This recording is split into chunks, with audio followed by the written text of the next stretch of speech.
television together. Hence the word simulcast, simultaneously on radio and television. K108 is the radio station, KWAI in Honolulu, the talk of the town, and the TV station exclusively, as I mentioned, on Oceanic Time Warner Cables, OC16, and streaming live on the web, thanks to our friends at Oceanic, on OC16.tv, around the world. Even in the Bay Area, where our guests are from today. They're on a Piece of the Rainbow in just a second. It's Aloha Friday, and today's guests are going to be next hour from the Food and New Products Show, because the expo is going on, and it starts today. Okay, busy Friday. We got UH football at 3 o'clock right here on Oceanic's channel 222 ESPN, or 1222 if you're watching on high definition. Okay, so it's football, and then got the Expo tonight, Expo tomorrow, lots of football this weekend too, so it's going to be a lot of fun. A little bit of rain this morning, drive carefully, but it's looking to clear up as we broadcast live from the Chinese Cultural Plaza. I want to thank Secured Gold Buyers. You saw their commercial there, as they have the best price for gold. I got proof right here because they come out with a full-page ad.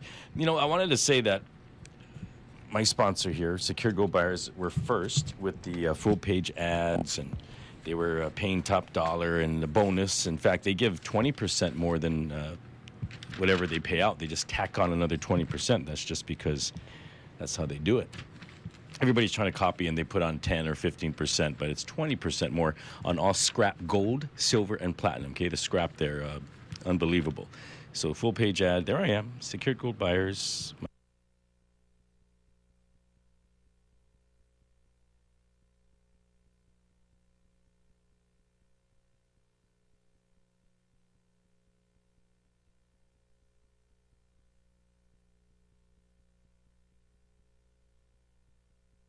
So we Rix for doing that. Rix is in Wardware, Halama, RIX, Rix, and they're brand new and looking good. Okay, Wardware House, Kahalama. Let's get to the show this morning because it's Friday, and Friday's Monday through Friday edition of Piece of the Rainbow. Thanks, Tiny. Good morning to you and to all of our viewers and listeners out there.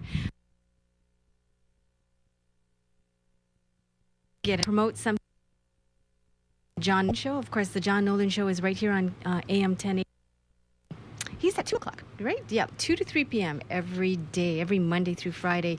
And he is supporting this, the Make-A-Wish Foundation, which really helps to grant wishes to children who are, perhaps at the end of their life or very ill, and they make wishes come true. And so tomorrow from 8:30 1 a.m. at the waterfront at the base of Aloha Tower, there's going to be something called Crazy, Sexy, and Ghoul. And it's put on by the Slopes of Diamond Head Hui.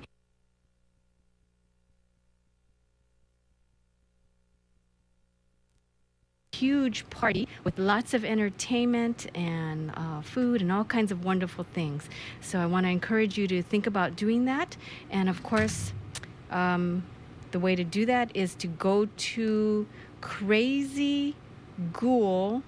Where did I see that? For more info, okay, you have to go to Facebook, keyword Diamond Head Hui, or email slopesofdiamondhead@gmail.com, and you can get a ticket to enter tomorrow's huge fun party. And they call it a fundraiser, F-U-N, fundraiser, and it's going for a good cause. So we hope you support the Make-A-Wish Foundation. And of course, go listen to John Nolan at 2 o'clock. Now, for Piece of the Rainbow, the first hour of Kayani's Radio Tiny, where we take a look at ways to create harmony within and with all our relations, and that includes our environment. Now, our topic today is the Garrison Food Pod, because on Sunday, October 16th, is World Food Day. Now, World Food Day was established by the Food and Agriculture Organization of the United Nations in 1979 to create awareness, understanding, and informed year-round action to alleviate hunger. And they are asking us to reflect seriously at what causes food prices and articulate alternatives to help feed the hungry. our guests today have a solution that could end world food hunger. And I want to introduce you to the pioneer, inventor. He's an electrical and mechanical engineer, quantum physicist, entrepreneur, and a photobiologist. He is also the CEO of Green Applied Science. He is Gerald Garrison, creator of the Garrison Food Pod. Good morning to you. Good morning. Thank you so much for what you're doing and for taking some time to share with us what it is. You bet. I'm more than honored to be here. I'm very glad. I'm looking forward to finding out how your food pod can help make a difference in ending hunger in the world and lowering prices, which is part of the theme for World Food Day this year, is food prices from crisis to stability. How are we going to get there? And I think you have a solution. You brought with you Dan Lubkman, and he is the president of the Hydroponic Society of America, not Hawaii, of America. And you flew into Hawaii to help us find out about this, right? Thank you for having me. Yes, thank you for joining us. So I'm going to ask you, Mr. Garrison, it is said that you are a man with the plan to end world hunger. Can you share with me what your plan is? Yes, I can, Sonia. Our plan is very simple, but a little complex in the understanding of change and trying to work in harmony with Mother Nature opposed to working against her, and doing this in a sustainable and duplicatable in all world zones in all different economies. Mm-hmm. And we really found that in a third world, producing food is completely different in our first world. And what we had to focus on is how can we take technology, conventional science, let the new intermix with the be accepted and adapted in a much faster and reasonable way, opposed to letting the standard of capitalism control a country's ability to absorb it. We had to look at a sustainable way that could be amortized quickly. I see.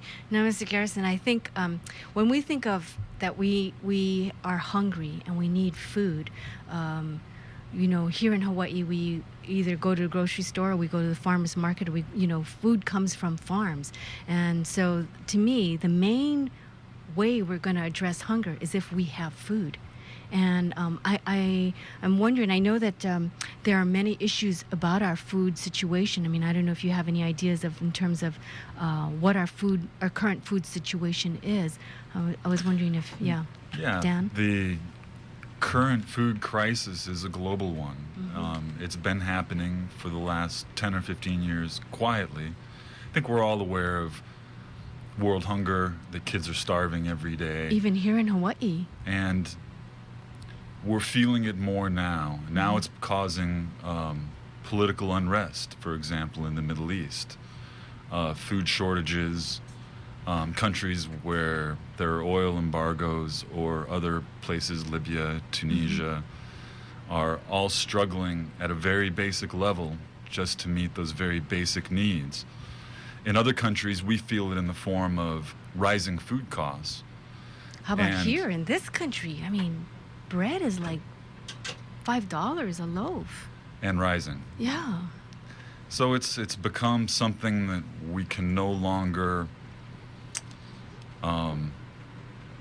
avoid. It's come to us now, and having a solution is something that we wanted to be prepared with, to have to offer the world. And it's something that Gerald's been working on for 15 years, longer. And so if I can try to get a sense of what you're doing, I know that the normal way we grow our food is we have some land and we put crops in there. We grow the crops, and hopefully we don't run into drought or flooding like has been hitting us on the mainland, or pests, and then we harvest and we eat. We go to the market ship and get it to us and eat. Your idea of this food pod, is that different going into the earth and planting and farming like we normally do? Yes. What we have come up with, and I'm going to make this very straightforward. In the past, we have always used natural selection, which means we pick a species that will work in our environment that is moved or shifted for human need for propagation and production. And then we tried to find a species that would give us what we wanted in that area, or they started GMOing, genetically modifying the organisms to work in a drought-ridden area, a pest-ridden area, and this has been their solution. Mm-hmm. We knew that that was not going to work with changing conditions, and everything always changes. Time waits for no organism. So once we did those fundamental studies, we knew that we had to create something that worked within the algorithm of Mother Nature, because every organism has evolved with Mother Nature, and we cannot just inject something new because time has not let it shift in. These are the things where science tries to say we can come up with a light that's more efficient than what it evolved with. It may be more efficient to focus on certain spectrums, or it may be more efficient to do certain water techniques or genetically modifying, but it's not algorithm of Mother Nature. So what we figured out is we could make environments now that are sustainable using solar, wind, geothermal, to take Mother Nature, convert her into the proper conditions, balancing the energy, and also putting, for every watt of energy we put in man-made, we get 1 watt of food out now. In the field and conventional farming greenhouses where they've done this, we're getting about, for every watt of energy, we're getting about 1/4 to 1/10 of a watt of food out. I see. That is unbalanced, and with the energy cost, everything consistently going up, and food needing to come down, that's unsustainable. I see. So, because I'm not a farmer, I'm not really sure, but if I understand what you're saying, besides just going out there and having the farms, as we may have throughout the islands here, there are greenhouses where they are attempting to control the environment to grow the food so that maybe they can grow it in conditions where... Longer conditions, early starting of the seasons where greenhouses were really started to get the crops ready earlier so they had the harvest on time in high elevation, certain situations. The problem with the greenhouse or most conventional controlled environments is the R factor. That means how fast the building loses its energy, or the light runs to dark, or the heat runs to cold, or the heat from outside is too great and comes into the food. Oh, I see. So what we've learned is plants, even in the, let's say in the San Joaquin Valley, at about 1 o'clock on a saturated sun day, they're shutting down their photosystem because it's called photoinhibition.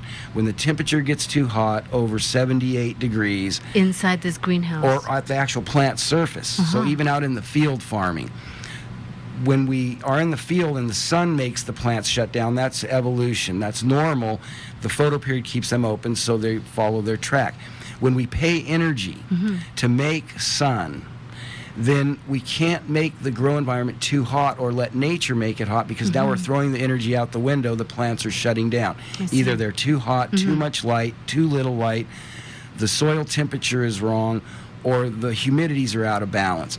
We've learned to keep those optimum, which also keeps the plant healthy and helps it defend against pests, strength. So there's a lot of things that we've learned that Mother Nature, as well as she's created everything, we can be more efficient by giving it the proper conditions at the proper times, and using Mother Nature where we use her to grow. We now collect that energy and then man make the sustainable function, but follow Mother Nature's algorithm. And that's where the technological side of our pods come in.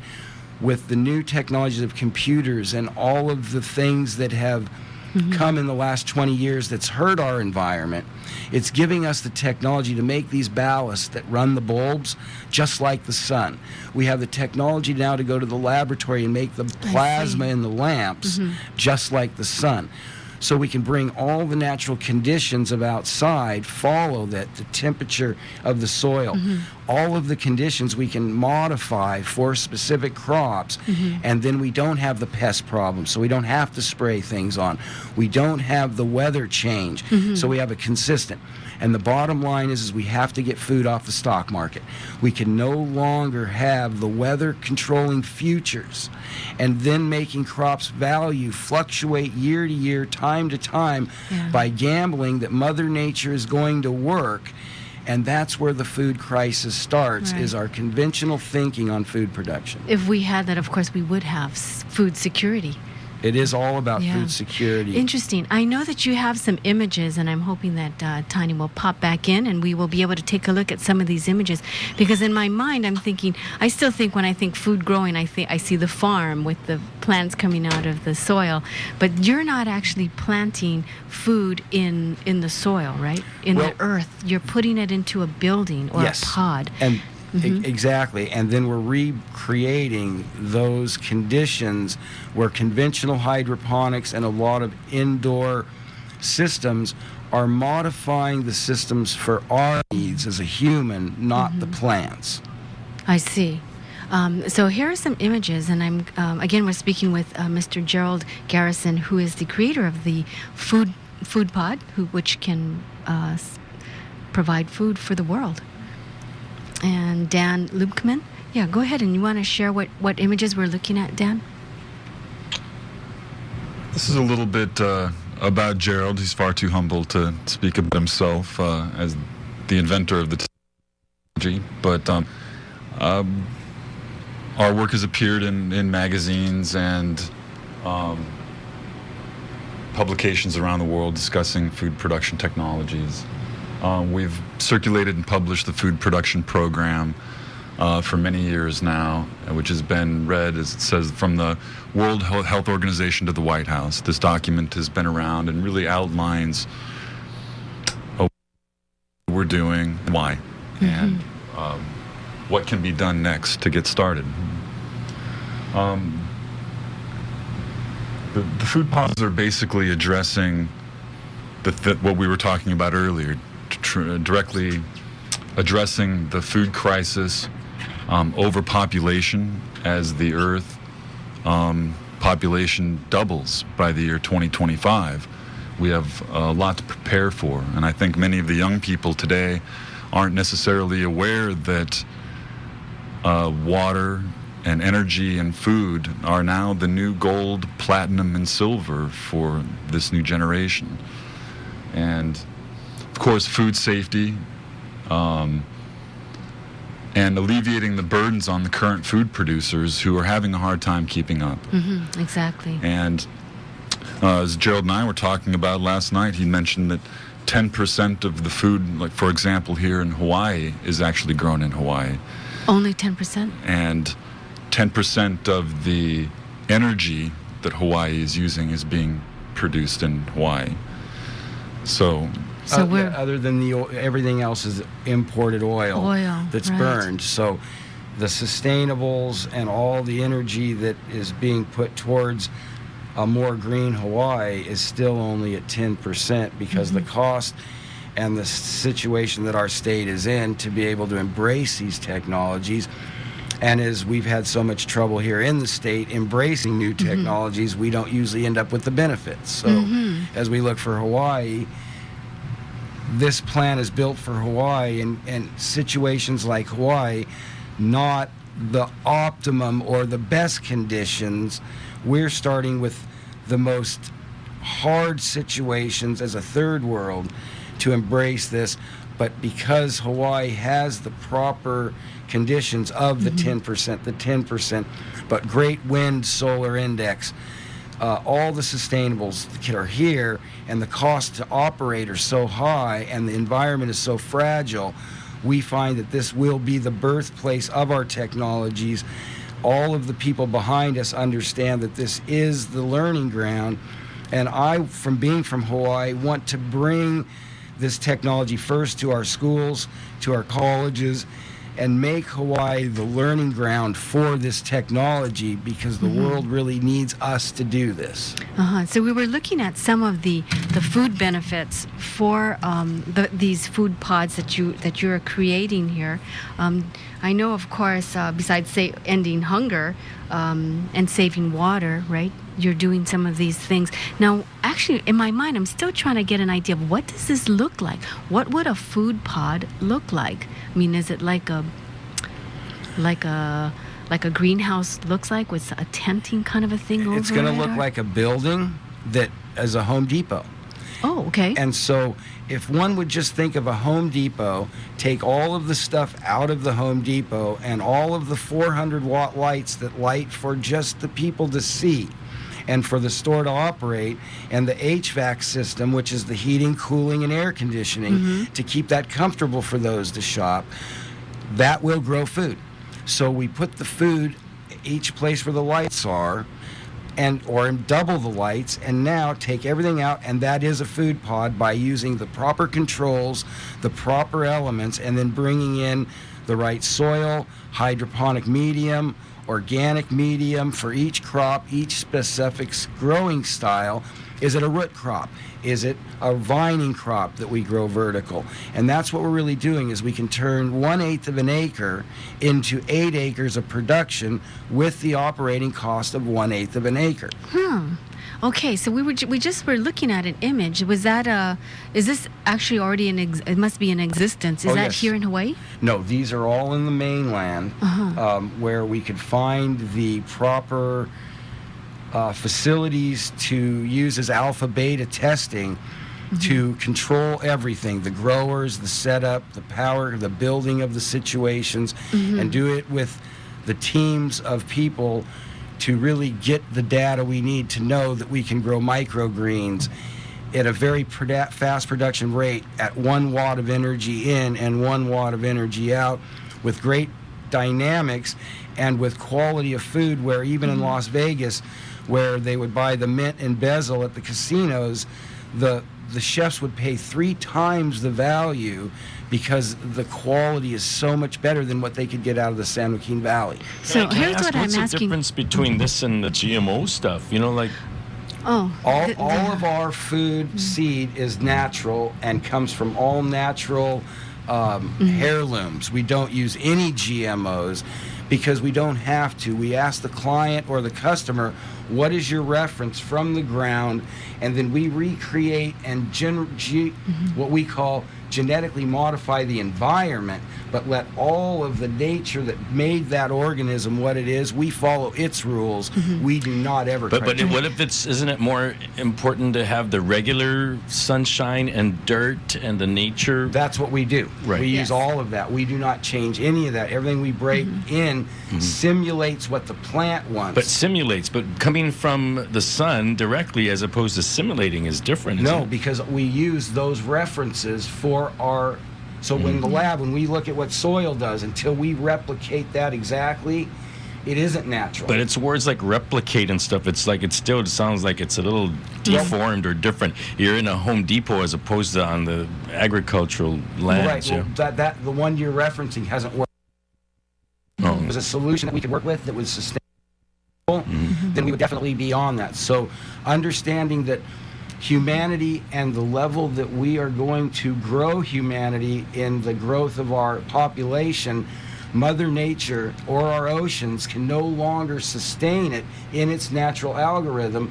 So we would have to put regulations on childbirth. It's like, you know, when they grow fish for all these multi-level businesses that come in here, believe me, a lot of them do, and they have like the omega-3s and they Yes. get from fish, and they're grown in these large indoor ponds and all this, and they say it's weaker because the fish don't normally, you know, swim They have out. no natural Right. characteristics. They don't have the natural stresses. Right. They've actually made their environment for what humans would be efficient or easy or duplicatable, and aren't working in the organism's best operation. For any food production to be sustainable and affordable, we must follow nature and that plant's natural regiment, or it will degrade into genetic drift, and it doesn't matter if it's outside or inside.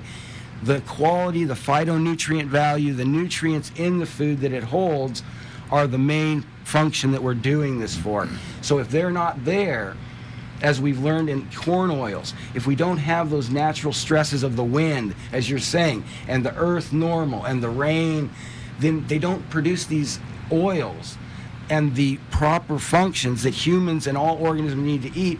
So we would not achieve our function of better food in these buildings. And that's why it's been so hard, is to make the technology to burn our plasma as the sun is delivered. Do you have anybody who complains or protests? Do you have organizations like how they fight against the GMO, which again, GMO stands for genetically modified organisms. Okay, so yes, that is a. Now, do you have any? Well, it was just getting a little noisy. We were all talking over each other, so I just turned your mic down for a second. But with protesting groups, does anybody say this is not natural yet, or am I the only guy that says that? No, matter of fact, they're all coming to us, embracing us, because we will not comply to the big corporate farming rules. We're making a system that actually is counterproductive against the stock market and those who control it, because we're taking the middle type of function out of it that makes farmers not profitable and not able to deliver what they should from Mother Nature. So it's not we're saying either or. We need all the field farmers to be cleaner, greener, and more efficient. And then the systems we're building are systems that are mandatory for humanity to grow, and we don't burden the planet. So yes, nothing is what Mother Nature is. All we're going to do is make Mother Nature more efficient in space and time to keep up with our human load on the planet.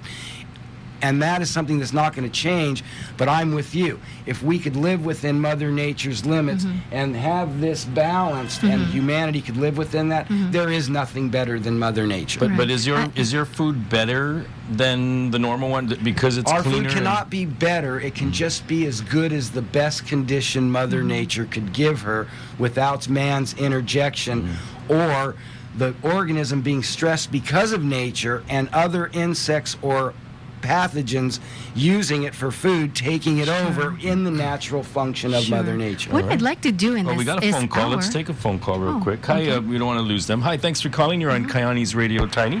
Oh, we just lost it.